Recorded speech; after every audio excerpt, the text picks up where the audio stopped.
नमस्कार मंडळी, स्वागत करतो आजच्या नवीन ब्लॉग मध्ये। आजचा दिवस म्हणजे माझा असा गेला, सकाळी गेलो मी आज देवरुखला माझी मीटिंग सक्सेसफुल झाली। तिथून गेलो मी साखरबामध्ये पण काम लगेच पटकन झालं, कारण आपल्या ओळखीच्याच पार्ट्यांकडे जायचं होतं। ते काम माझं झालं। रत्नागिरीमध्ये आज मी लवकर आलो। आता निघालो, एवढ्या संध्याकाळचं पावसाचं वातावरण झालंय, कारण रेनकोट घ्यायचंय मला। जुना रेनकोट होता तो पूर्णपणे फाटलाय, त्याच्यातून भिजायला होतं सलग। आता 3 दिवस अवकाळी पाऊस पडतो या मे महिन्यामध्ये, पण आता म्हटलं नवीन रेनकोट घेऊया। आणि पाऊस बघा किती धरलाय। गाळावाडी फाट्याच्या इथे आलोय रेनकोट घ्यायला। बघूया आपल्याला जो पॅटर्न पाहिजे तो पॅटर्न इथे अवेलेबल आहे का, असेल तर पटकन घ्यायचा, नाहीतर मग पुढे जायचं। रेनकोट तर फायनल केलंय, आता बघूया कितपत सुरक्षित ठेवतोय। रिव्ह्यूज तर चांगले होते रेनकोटचे, कारण जेल कंपनीच्या ऑफिशियल पेजवरून आपण चेक केला होता, पण चांगलं आहे, हेवी मटेरियल आहे।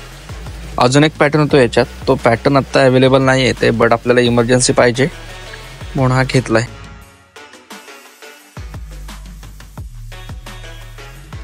रेनकोट तर घेतलाय, डिस्काउंट पण घेतला थोडाफार। आतून गरमी पण आहे बघा। आता पावसात गेल्यावर आपल्याला समजेल रेनकोटचा ऍक्च्युअल मध्ये रिव्ह्यू काय आहे। मी आता स्वतः घातलेला आहे दुसरा रेनकोट, तो माझ्या गाडीवरच आहे, हा बघा इथे वरती जुनावाला। आता थोडंफार जरा पावसातून जाऊन बघूया कितपत पाणी आतमध्ये येतं वगैरे काय। सध्या तर पूर्णपणे झाकून घेतलेलं आहे, आणि जर कोणाला जर लागले तर इथे आपण येऊ शकता घ्यायला, असं काय नाही। इथे मी शॉपला आलो होतो घ्यायला, पोहोचलोय आता घरी। बघूया आता रेनकोट बघून आतमध्ये किती भिजलोय। रेनकोट काढून बघतो आतमध्ये कितपत प्रमाणात भिजलोय। जाताना सुकट टी शर्ट घालून गेलो होतो, आता बघूया ते आतमध्ये भिजलंय की नाही, त्यावरून रेनकोटची आपल्याला क्वालिटी समजेल। जॅकेट तर वरचं काढलंय, आतमध्ये तर मी पूर्ण सुका येते। जॅकेटची क्वालिटी तर चांगली आहे, पॅन्टची क्वालिटी बघूया आता कशी आहे।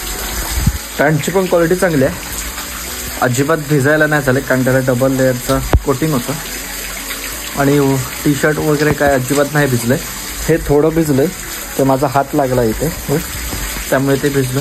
बाकी ओव्हरऑल 1800 रुपयाला वर्थ रेनकोट आहे। मी तर सजेस्ट करेन की हा झेलचा रेनकोट तुम्ही घ्या।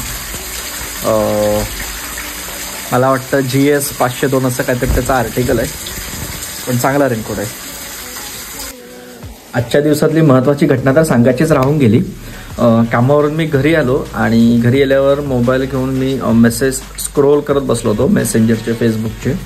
तर तेव्हा मी चेक केलं की आपले जे अज्ञान भाई आहेत फेसबुक, यूट्यूबचे, त्यांचे चांगले चांगले कॉन्टेंट व्हिडिओज आपल्या कोकणाविषयी किंवा गाड्यांविषयी असतात।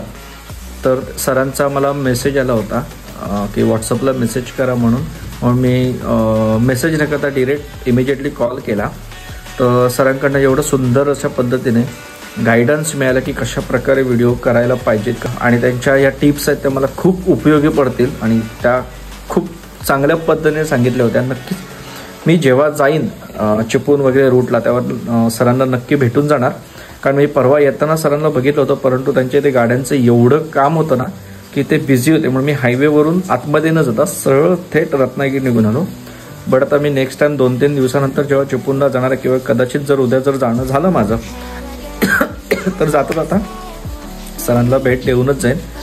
पण यावरून एक बोध घेण्यासारखी गोष्ट असते, कारण आयुष्यामध्ये जी व्यक्ती सक्सेस झालेली असते आणि त्या व्यक्तीचा जर आपल्याला सल्ला मिळाला तर तो आपल्या आयुष्यामध्ये किंवा आपल्या जीवनामध्ये खूप महत्त्वाचा ठरतो।